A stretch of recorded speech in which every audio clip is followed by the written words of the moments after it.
आज हम लेकर आए हैं फरवरी 2024 की विजन आईएएस की मंथली मैगजीन, जिसमें गाइस आज हम डिस्कस करने जा रहे हैं सोशल इश्यूज के बारे में, जो कि चैप्टर 6 है और आज सोशल इश्यूज हम सारा ही कवर कर लेंगे।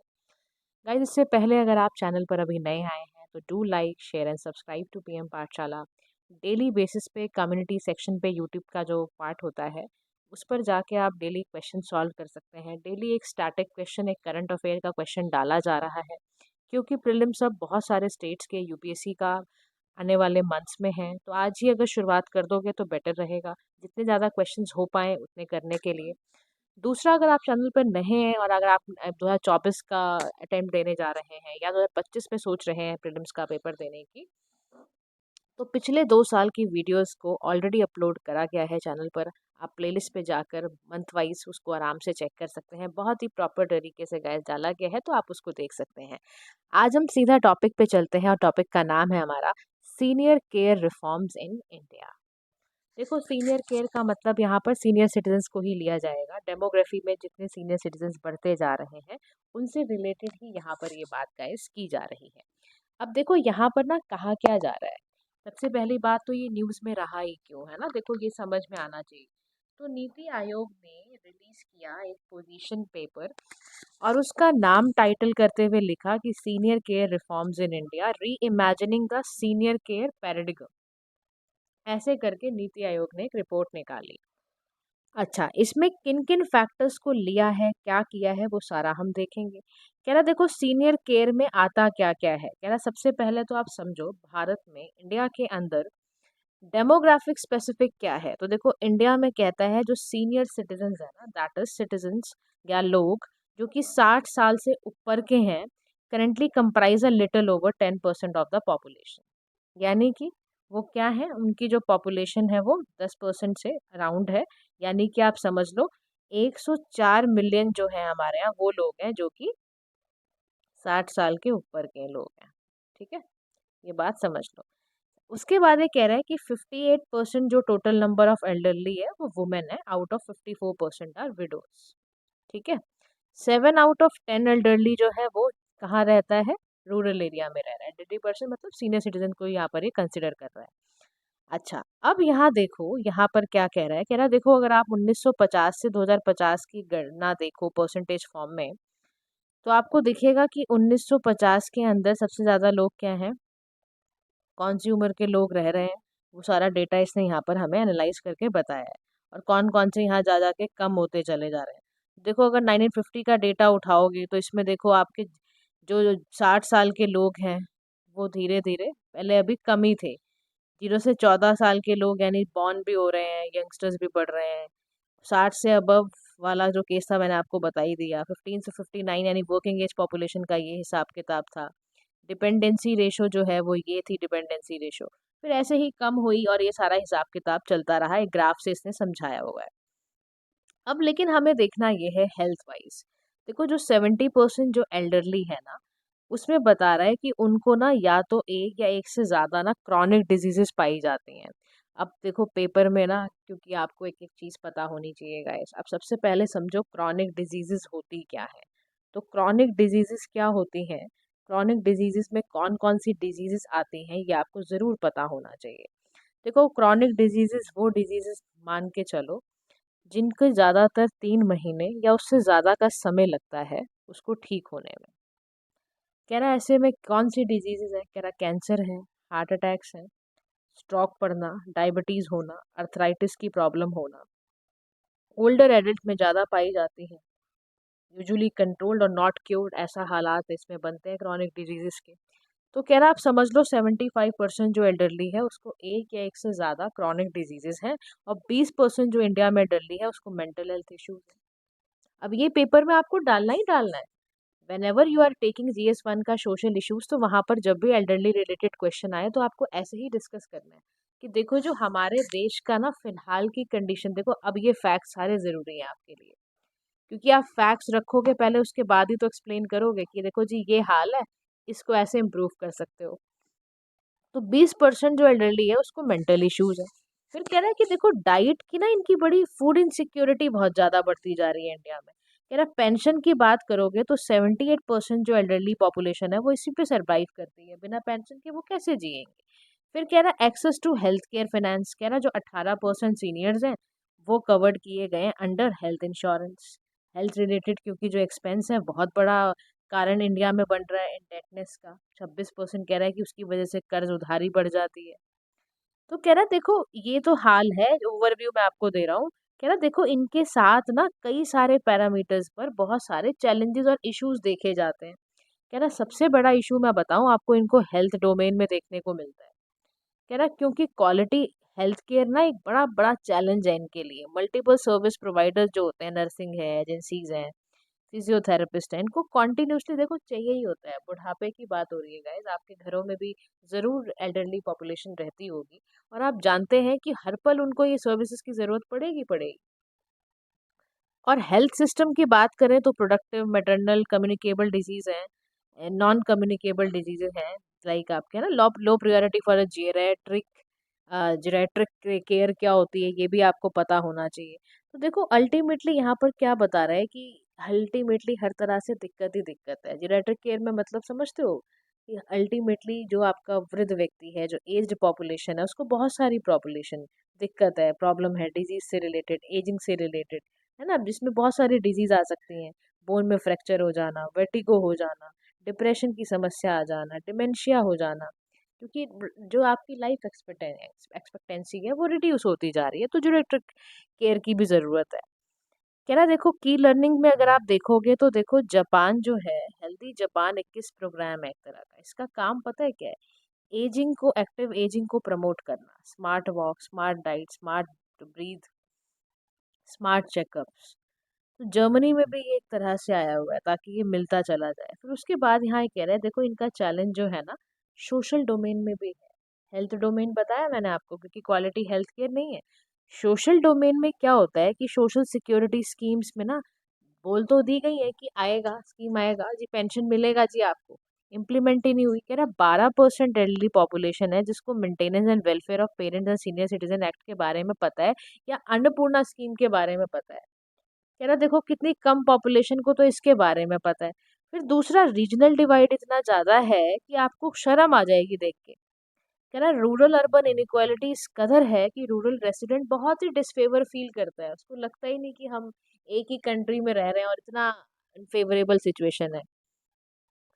कह रहा फिर जेंडर बेस्ड पैरिटी की डिस्पैरिटी की बात करूं तो जो फीमेल ओल्डर एडल्ट है ना, उसको तो इतना गंदा हाल झेलना पड़ता है if you they compare it with the male counterpart, क्योंकि हो सकता है उसके पास बहुत ज़्यादा इनकम ना रही हो, बहुत सारी चीज़ें हैं ना, सोशल स्टिग्मा झेलना पड़ता है कि देखो अभी तक जी रही है, बहुत तरीके हैं तंग करने के ना, देखो आप जानते ही हो। इनएडिक्वेट एल्डर फ्रेंडली इंफ्रास्ट्रक्चर, यानी कि जो बेसिक फैसिलिटीज हैं related to accessible transportation, disable friendly toilets, accessibility, buildings accessible ना होना, अनरिस्ट्रिक्टेड मोबिलिटी, ये सब ज़्यादातर देखा जाता है कि मिसिंग है, मेंटेन प्रॉपरली नहीं की जा रही है, लिमिटेड एक्सेस है यहाँ पर सीनियर सिटीजन्स का पब्लिक प्लेसेस पे। तो सोशल डोमेन में दिक्कत।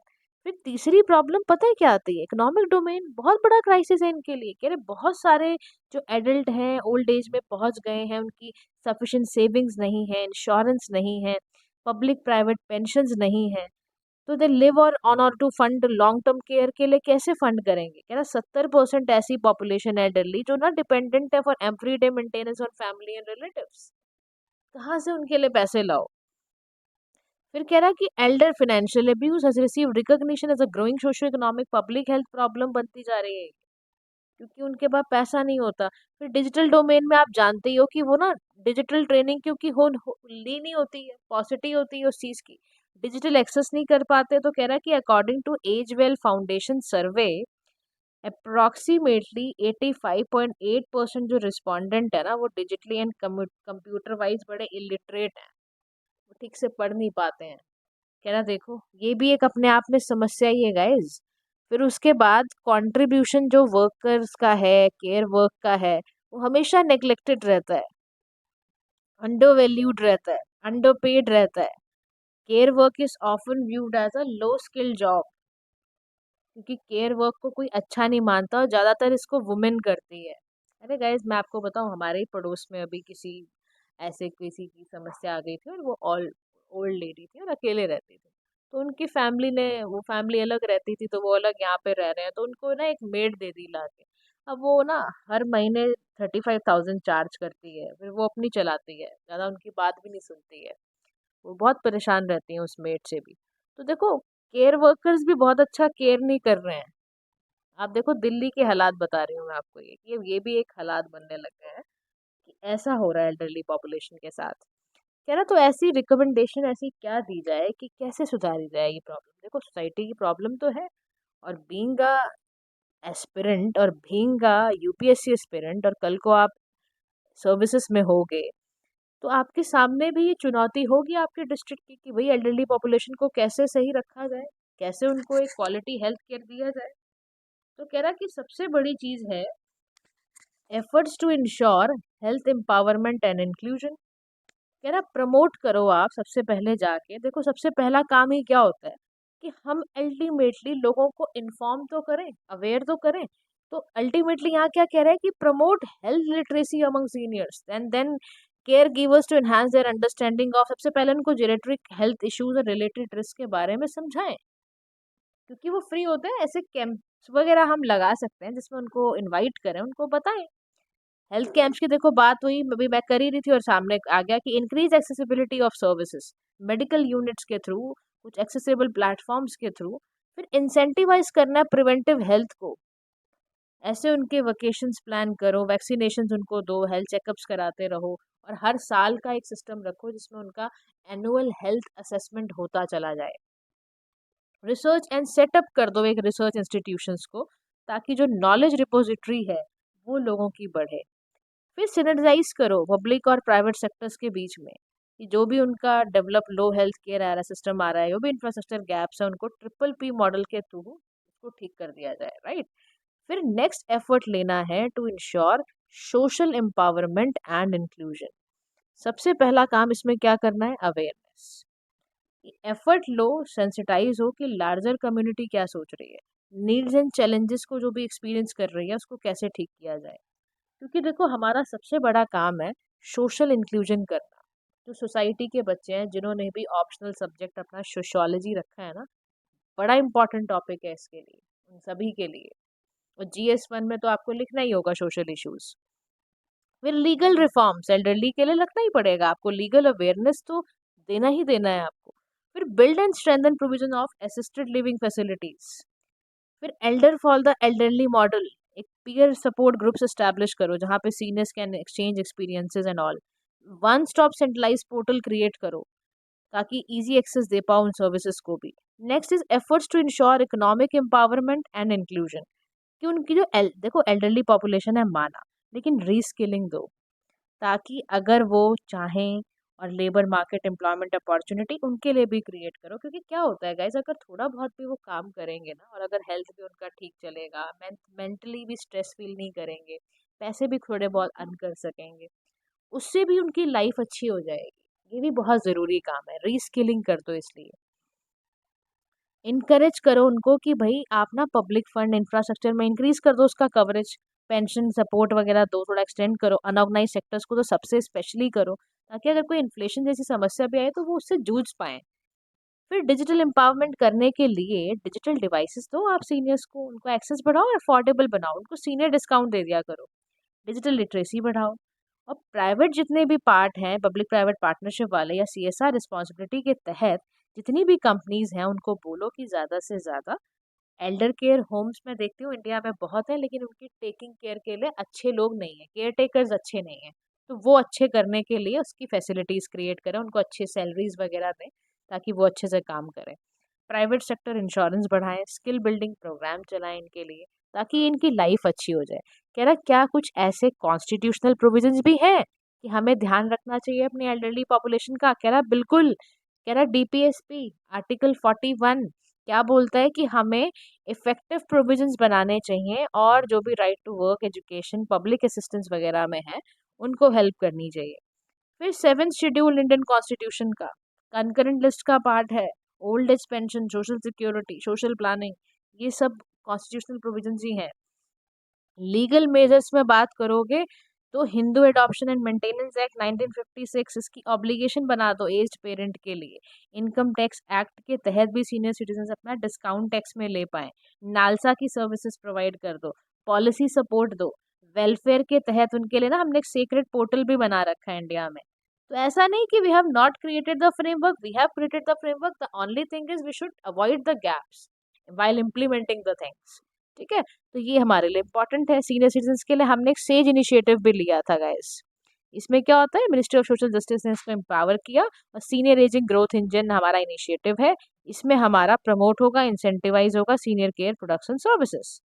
अदर दूसरे भी चीजें हैं लाइक आपका वायोश्रेष्ठ सम्मान है, एक्सेसिबल इंडिया कैंपेन है, सारे सारे प्रोग्राम ऐसे तैयार किए जा रहे हैं। नेक्स्ट टॉपिक हमारा जो आज हम डिस्कस करने जा रहे हैं that is menstrual leave policy. बहुत ज़्यादा इस पर लास्ट अभी हमने देखा कुछ महीने में डिबेट्स काफ़ी इस पर छिड़ी कि क्या जो वुमेन को हर महीने मेंस्ट्रुएशन का एक साइकिल रन करता है उनकी बॉडी में, क्या उस पर पेड लीव मिलनी चाहिए या नहीं मिलनी चाहिए। तो हम जो क्योंकि एस्पिरेंट्स हैं है ना, या हमें आगे, तो हमें कभी भी हाँ या ना का जवाब देते समय we have to be very diplomatic कि हमें हर प्रोविजंस को जानने के बाद कुछ बोलना होता है। तो सबसे पहले आप जानते ही हो क्योंकि ये टॉपिक काफ़ी छिड़ा, मेंस्ट्रुअल लीव का मतलब आप जानते ही हो कि वर्क प्लेस पर जो वुमेन है या ट्रांस वुमेन है, ट्रांस वुमेन यहाँ पर बेसिकली गाइस ट्रांसजेंडर वुमेन के लिए ही दिया जा रहा है, तो उनके पास ऑप्शन होना चाहिए कि वो वर्क प्लेस पे ले पाएँ लीव। अब देखो इसमें ना सिग्निफिकेंस क्या है, अगर हम बात करते हैं कि वुमेन को मेंस्ट्रुअल लीव पॉलिसी के तहत दी जानी चाहिए। देखो अगर तो प्रोवाइड देनी चाहिए तो सारा सिग्निफिकेंस क्या है कि आप अल्टीमेटली उनके फंडामेंटल राइट्स का ध्यान रख रहे हो। कह रहा है क्योंकि article 21 is the right to life and article 14 is right to equality. Additionally article 15 का जो थर्ड क्लॉज है वो भी कहता है कि भैया वुमेन चिल्ड्रन के लिए स्पेशल प्रोविजंस होने चाहिए। बिल्कुल सही बात है। तो कह रहा कि देखो आप अल्टीमेटली बात समझो। नेक्स्ट बात ये भी है कि यूनिक हेल्थ नीड होती है वुमेन की, क्योंकि भाई उनकी बॉडी के सिम्टम्स ऐसे होते हैं, कई बार बहुत ज़्यादा मेंस्ट्रुएशन में बहुत क्रैम्प्स और फटीगनेस होती है, वुमेन की डेली लाइफ को इम्पैक्ट करती है। और कई बार वर्क प्लेस पे क्योंकि अच्छा सैनिटेशन सफाई वफाई नहीं होती है, हाइजीन अच्छा नहीं होता, तो वुमेन को वो भी इम्पैक्ट करता है ना। अब एक शब्द आता है इसमें प्रेजेंटिज्म। प्रेजेंटिज्म का मतलब क्या होता है कि लॉस प्रोडक्टिविटी की जो that occurs only when employees are not fully functioning in the workplace, क्योंकि इलनेस में है, इंजरी में है। तो तीसरी बात ये रखी गई कि भाई वुमेन को ये पेड लीव इसलिए दी जानी चाहिए क्योंकि वुमेन अच्छा अपना ना प्रोडक्टिव काम कर नहीं पाएगी अगर उसकी हेल्थ कंडीशन ठीक नहीं रहती है। तो फिर चौथी चीज बोली गई कि भाई इससे प्रोडक्टिविटी बढ़ेगी उसकी इन वर्क कल्चर पे, इन्वायरमेंट पे, ओवरऑल प्रोडक्टिविटी पे।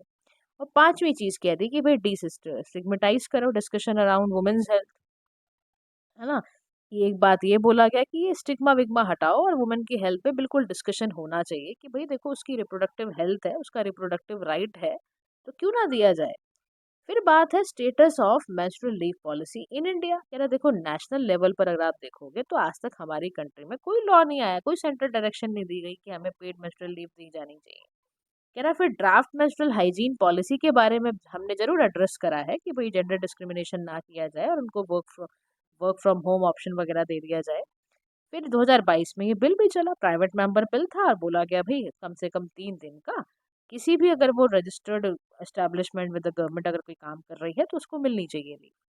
स्टेट लेवल पर 1992 में बिहार की गवर्नमेंट ने पॉलिसी बनाई थी कि फीमेल को 2 दिन की पेड लीव हर महीने दी जानी चाहिए अगर मेंस्ट्रुएशन रिलेटेड कोई रीजन आया तो। फिर 2023 में केरला गवर्नमेंट ने भी ये फीमेल स्टूडेंट्स को दिया कि जो भी स्टेट यूनिवर्सिटीज़ वगैरह में पढ़ती हैं under the department of higher education है तो उनको भी मिलनी चाहिए। अभी कह रहे जो प्राइवेट फर्म्स है ना, जैसे जोमेटो है, स्विगी है, बायजूस है, या कुछ और भी हैं, वो भी पेड मेंस्ट्रुअल लीव देती है the setting the standard for industry practices को प्रमोट करने के लिए उन्होंने भी दिया। 3 ऑर्गेनाइजेशंस भी हैं। कह रहे लेकिन देखो आप दे तो दो, आपने सारे फैक्टर्स पढ़े कि भाई देने के क्या क्या फायदे हैं और क्यों मिलनी चाहिए। लेकिन जब आप मान लो आपने दे दी, हर महीने अगर आप 2-3 छुट्टियां दे रहे हो वुमेन को on behalf of menstrual leave policy, तो उसमें देखो कुछ चैलेंजेस भी हैं। And the very first crisis is work place पे पोटेंशियल डिस्क्रिमिनेशन लग सकता है। कह रहा कैसे लग सकता है कह रहा जब आप स्पेशल लीव फॉर मेंस्ट्रुएशन दोगे तो उससे बायसेस और स्टीरियोटाइप्स अगेंस्ट वुमेन क्रिएट हो सकते हैं। हायरिंग डिसीजंस पे इम्पैक्ट पड़ सकता है। उनकी वुमेन के ओवरऑल करियर एडवांसमेंट पे दिक्कत आ सकती है। क्यों? क्योंकि एम्प्लॉयर जो होगा वो उसको ना फ़ायदा नहीं फ़ील होगा वुमेन में। उसको लगेगा यार ये तो फिर भी छुट्टी है, वैसे ही 4 छुट्टियाँ आती हैं, ये 6-7 छुट्टियाँ ले लेगी ये तो मेरे लिए प्रोडक्टिव नहीं है। फिर कह रहा है कि perpetuating success belief and attitude, कह रहा है लोगों के मन में ना ये स्टीरियोटाइप भी पैदा करेगा, एक नेगेटिव परसेप्ट प्री ऑक्यूपाइड नोशन पैदा कर देगा, जिससे उनको लगेगा कि यार वुमेन अनफिट है काम करने के लिए। तो आप अल्टीमेटली क्या कर रहे हो सोसाइटी में ना, फिर डिस्क्रिमिनेशन की फीलिंग ही डाल रहे हो सोसाइटी में on the basis of gender. फिर रिसेंटमेंट अमंग एम्प्लॉय, जैसा कि मैंने आपको कहा, वर्क फ्लो डिसरप्ट होगा, वर्कलोड बढ़ेगा टीम मेंबर्स का, तो एक रिसेंटमेंट आ सकती है कि भाई मेल मेंबर्स को लेगा हमें कुछ सिमिलर बेनिफिट नहीं मिल रहा, या कुछ भी उन्हें फील हो सकता है। फिर फाइनेंशियल स्ट्रेन, तो providing additional leave benefits ultimately organisation को ही तो दिक्कत कर रहा है, उनकी ऑपरेशनल कॉस्ट बढ़ा रहा है, बजट की इफेक्ट करेगा, प्रॉफिटेबिलिटी इफेक्ट करेगा, और सबसे ज़्यादा इफेक्ट डालता है ये स्टार्टअप्स और स्मॉल बिजनेसेस को। तो वो करने से हमेशा कतराएंगे कि हम क्यों दें।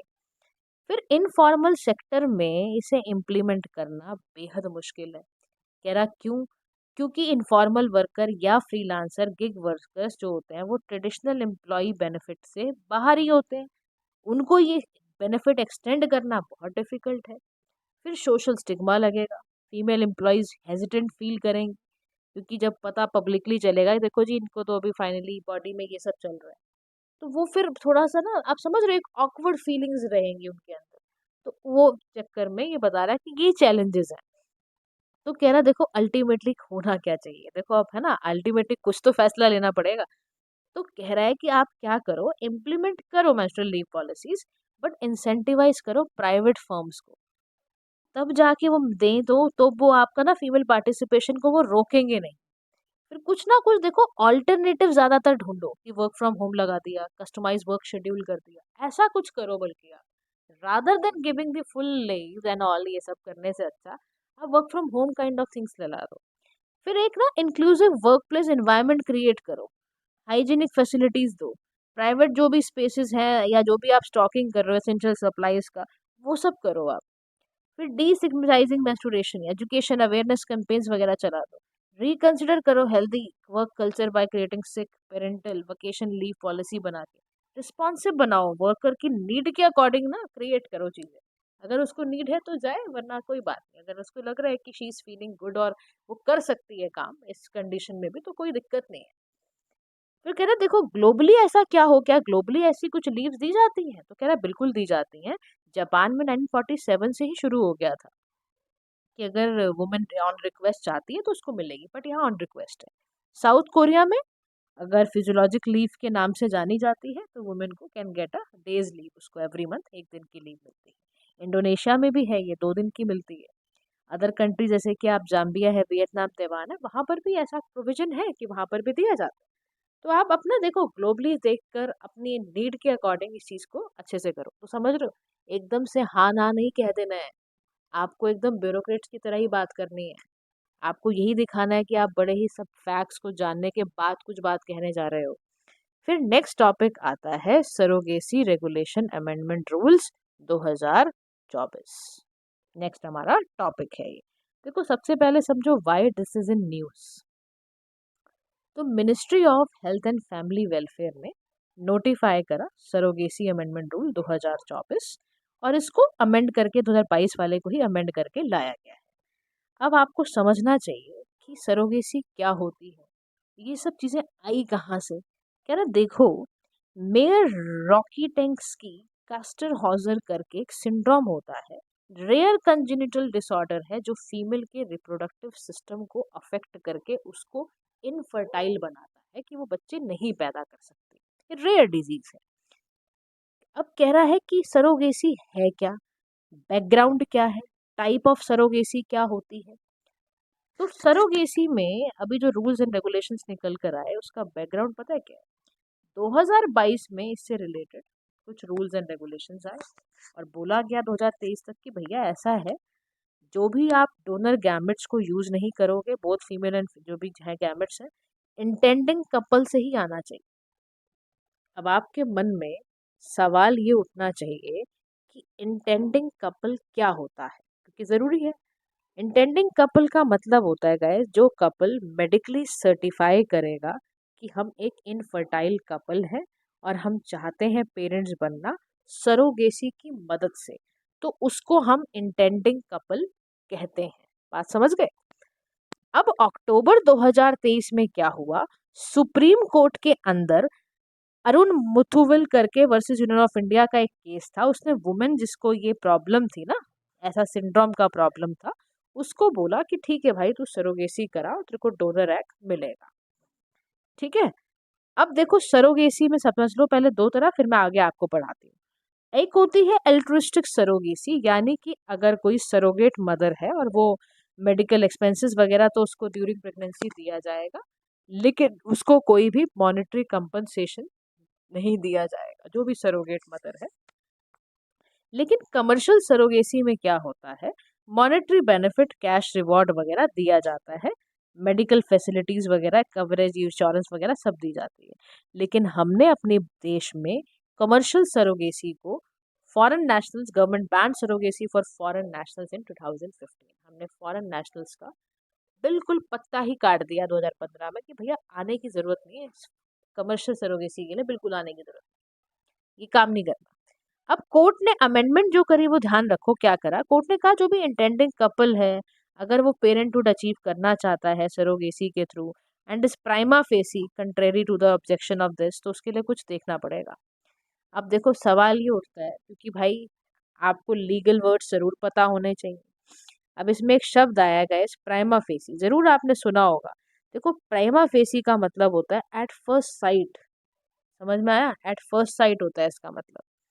अब रीसेंट अमेंडमेंट में क्या बोला गया कि सरोगेसी यूजिंग ए डोनर गैमेट्स आपको अलाउ की जाएगी, और बेनिफिट इसके प्रोविजन का क्या होगा, कुड बी अवेल्ड अगर डिस्ट्रिक्ट मेडिकल बोर्ड सर्टिफाई कर देता है that either of the intending couple कुछ मेडिकल कंडीशन से ऐसे सफर कर रहे हैं एंड दे रियली नीड, उनको कुछ ऐसा डोनर गैमेट चाहिए, तब वो उनको मिलेगा। ठीक है। अब सरोगेसी रेगुलेशन एक्ट 2021 जो कह रहा है, उसने रूल्स रेगुलेशन सारे के सारे फ्रेम कर दिए। अब सबसे पहला फीचर समझो, सरोगेसी गाइस एक तरह की प्रैक्टिस है जिसमें वुमेन बियर करती है, बर्थ देती है बच्चे को एक इंटेंडिंग कपल के लिए, और उसकी इंटेंशन सिर्फ ये होती है हैंडिंग ओवर द चाइल्ड। ध्यान रखना, ये पूरा स्टेटमेंट आपको पेपर में लिखना पड़ेगा। If you ever defining surrogacy, please right like this only, it's a kind of practice where one woman bears and give birth to a child for an intending couple with the intention of handing over such child to the intending couple after the birth। उसका कोई हक वक नहीं है, वो उतने ही period के लिए बस वो रखेगी, और 9 महीने के बाद जैसे ही बच्चा हुआ हैंडिंग ओवर किया, काम खत्म उसका। अब रेगुलेशन की बात देखो, सबसे पहला रेगुलेशन है prohibits commercial surrogacy but allows altruistic surrogacy. साफ तौर पे इस पे बोला गया है, 2024 वाले एक्ट में साफ तौर पे बोला गया, भैया कमर्शियल सरोगेसी नाम की कोई चीज नहीं होगी। अब कोई मॉनेटरी कंपनसेशन नहीं दिया जाएगा, सिर्फ अल्ट्रुस्टिक सरोगेसी की जाएगी, जिसमें मेडिकल एक्सपेंसेस, इंश्योरेंस कवर वगैरह उठाया जाएगा। इसके अलावा एक पैसे का कंपनसेशन नहीं दिया जाएगा। और प्रोवाइड्स फॉर कंपल्सरी रजिस्ट्रेशन, जो भी सरोगेसी क्लिनिक्स हैं उनको कंपल्सरी किया गया है कि वो रजिस्ट्रेशन कराएं अपना पहले। और सरोगेसी कहाँ कहाँ अलाउड है, ये पेपर में क्वेश्चन आएगा। तो अलाउड कहाँ कहाँ पर है, कि जो भी इंटेंडिंग कपल मेडिकल इंडिकेशन उसकी बॉडी से आ रहा है कि भाई वो नहीं कर सकता है, इनफर्टाइल है, तब जाए। और उसमें भी कुछ जेस्टेशनल सरोगेसी पीरियड होता है, उसके अकॉर्डिंग जाना होता है। कुछ अल्ट्रिस्टिक पर्पज से आओ, बिल्कुल मिलेगा। Not for producing children for sale, prostitution या किसी कुछ दूसरे एक्सप्लॉयटेशन के तहत नहीं होना चाहिए, या कोई ऐसा डिजीज या कोई कंडीशन स्पेसिफाई नहीं होनी चाहिए थ्रू रेगुलेशन। ये ध्यान रखना, ये 4 क्राइटेरिया पर ही सरोगेसी परमिशेबल होगा। अब मान लो, ये कैसे चुना जाए कि सरोगेट मदर कौन हो, किसी भी वुमेन को थोड़ा उठा के ले जाओगे। तो याद रखना, क्राइटेरिया है उसके पीछे, eligibility criteria for surrogate mother. कह रहा कोई भी विलिंग, कोई मैरिड वुमेन जिसकी की एज 25 से 35 साल है, having a child of her own, और उसका अपना बच्चा भी होना चाहिए। और वो 25 से 35 साल की हो, no women shall be surrogate mother more than once in her lifetime. एक ही बार बन सकती हो सरोगेट मदर, बार बार नहीं बन सकती हो, ध्यान रखना। और उसके बाद भी एक सर्टिफिकेशन होना चाहिए आपके पास कि आप मेडिकली और साइकोलॉजिकली फिट हो। और ये फिटनेस का रजिस्ट्रेशन मेडिकल कोई प्रैक्टिशनर आपको देगा, किसी से भी झोला झाप से नहीं उठा के लाना। फिर एलिजिबिलिटी क्राइटेरिया कपल्स के लिए क्या है, उनके पास सर्टिफिकेट ऑफ एसेंशियलिटी होना चाहिए, कोई अप्रोप्रिएट अथॉरिटी उस पर साइन करेगी, एलिजिबिलिटी सर्टिफिकेट पे साइन करेगी। इस एक्ट के तहत अगर इंडियन वुमेन विडो है, डिवोर्सी है, 35 से 45 साल की उम्र में है, वो सरोगेसी अवेल कर सकती है, subject to the fulfilment of other conditions. Surrogate child का क्या राइट होगा, child born out of surrogacy, उसका जो बायोलॉजिकल चाइल्ड होगा वो किसका होगा, इंटेंडिंग कपल का, इंटेंडिंग वुमेन का। याद रखना सरोगेट वुमेन का उस पर कोई भी हक नहीं होता है गाइस। प्रोहिबिशन अबॉर्शन का करा कोई भी व्यक्ति, कोई ऑर्गेनाइजेशन, सरोगेसी क्लिनिक, कोई लैब किसी भी तरीके की बाउंडेशन सरोगेट मदर पे नहीं लगाएगी। अबॉर्शन करना ये सब बिल्कुल अलाउड कर बंद करा हुआ है इसमें कि कोई व्यक्ति इस तरह का सरोगेट मदर को फोर्स नहीं कर सकता अबॉर्ट कराने पर, सरोगेसी की किसी भी स्टेज पर।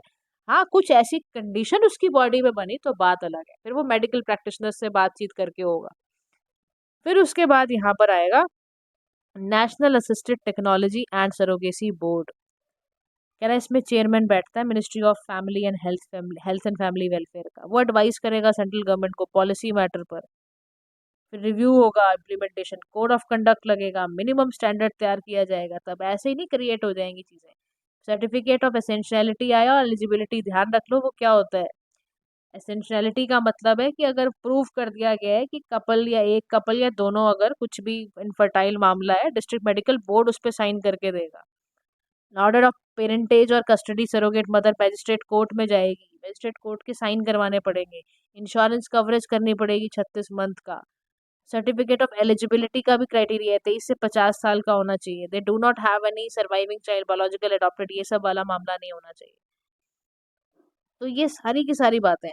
फिर यहाँ पर ये कह रहा है कि स्टेट असिस्टेड रिप्रोडक्टिव टेक्नोलॉजी भी है, सरोगेटरी बोर्ड है, वो सब साइन करके देगा। कह रहा लेकिन उसके बावजूद भी समझो आप, समस्या पता है क्या है, फिर भी प्रॉब्लम्स है कुछ। कह रहा क्या, कह रहा इश्यूज हैं सरोगेसी रेगुलेशन को करते वक्त। कह रहा हम complete ban on commercial surrogacy हमने बोला। कह रहा अंडरग्राउंड कैसे रोक लोगे, अनलाइसेंस बिजनेस को कैसे रोक लोगे आप। कह रहा कभी हुआ क्या ऐसा, कह रहा बिल्कुल हुआ। कह रहा देविका बिस्वास वर्सेस यूनियन ऑफ इंडिया का 2016 का केस था, सुप्रीम कोर्ट ने बोला उसके केस में आर्टिकल 21 लगाते हुए कि रिप्रोडक्टिव राइट पर्सन का होता है।